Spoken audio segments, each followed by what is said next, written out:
So I've had this interaction with a Muslim group in Austin, Texas, and after a while, it seemed to be like they weren't respectful of me, my nature, my culture. Not that I was disrespectful against theirs, but I found that a lot of what they find to be honorable was actually kind of disrespectful. Like we sort of like don't see eye to eye in that. And then, I was like removed, excommunicated from the group. I only had like one line of communication all this time, and they'd been being very disrespectful about me and who I am, creating lies and rumors, making stuff up, making, you know, bad things up. And I started to feel weird about it. Like, you're in my country, and this is my culture, our culture, and you don't respect it. And they tend to only hang out with each other. They don't really tend to want to like venture too far off.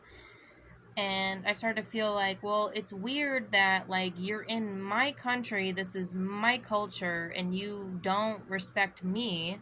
Even if I just like stand up for myself, like I just don't want to do what you do. Like I won't submit to Allah. I won't submit to Allah. And God was like, you need to think a little bit bigger, because it actually, there's another layer to this. Think about in terms of like exopolitics, international affairs, the world. I mean, how many people are in the world who don't respect the culture? This is a feminine planet. Earth is a feminine planet. Now, how many people do not respect, revere, a healthy fear of the feminine culture? Too many.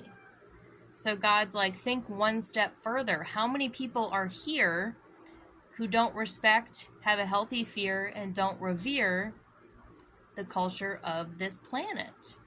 And they themselves will find themselves excommunicated in some way. And I believe that to be true. Like I was going into this conference and God was like, they're going to get a smackdown. But while I was there, I didn't really feel like there was a smackdown that needed to happen. But after I left, I was getting all these downloads and all this information. And it seems as if, yeah, there's a disrespectful nature to the female. And they're gonna get a smackdown.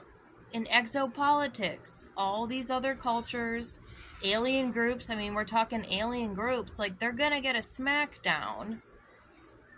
It's just like, something's gotta give. Something's definitely gotta give. So, no, the karma is never gonna be for the Mother Earth. The karma is always gonna be to people who disrespect the culture of the mother, the female, the matriarch, the true matriarch, not the dark one. There's a dark matriarch that people are confused about. Not her. That's the whore of Babylon. She's delusional. She thinks everything's great, everything's going in her favor. But it's not. And it won't be the end of the story. Revelation, Babylon destroyed in one day. So it's multi-layered. But definitely redemption is coming to this planet and the people under Christ. Get your wits about you. Don't be deceived. Don't fall into these cult-like mob mentalities that are super anti-female, anti-love. Anti-love. It's just love, the culture of love. Don't fall and be deceived by that. Opinions are like buttholes. We're not just like, I don't say my opinions, I just like tell my testimony. Because people come and tell me things because they trust me. And then when I experience it for myself and I repeat it, they're like, you're starting rumors. I'm not. I'm just saying what happened. That's not a rumor. There's no hate. There's no capacity in my heart for hate. It's just figure it out, or I don't know what God's gonna do, but something. He's gonna do something. It's in the book of Revelation. God's gonna do something.